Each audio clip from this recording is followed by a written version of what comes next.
Менин аты жөнүм Жоройева Гүлдаш. Жалал Абад областынан болом. Мектепте 40 жылдан бери иштейм. Күйөөм өтүп кеткен. Жалгыз бир кызым бар. 2017 окуу жылында ооруп калып ооруканага кайрылдым. Ооруканадан врачы мага керектүү дарыларды жазганда, мен ошол дарыларды Бишкектен, Оштон издетип таптырдым. Bir kurs лечениям 70 миң 80 миңден болду. Мен бир жылда 6 жолу лечение алдым. Ошол мен алган дарынын Маптаз деген дары, бир эле Маптаз деген дарым 55 миңден 6 жол сатып алдым.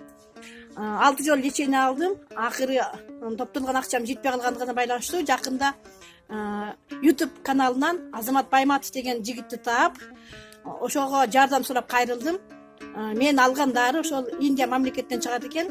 Мага ошол жактан 19 миң сомго ошо Маптазды алып келип берди. Мен айтарым, ушул Кыргызда ушундай чыган эр жүрөк, боорукер, кайрымдуу адамдар бар экендигине абдан сүйүнөмүн. Бул Азамат Байматов кайрымдуулук фондунун жетекчиси экен. Мен ушуга 1000 мертебе рахмат айткым келет. Мага окшоп ооругандар ошол Маптаз деген дарыны Индия мамлекетинен алдырса болот экен. Сизге чоң рахмат.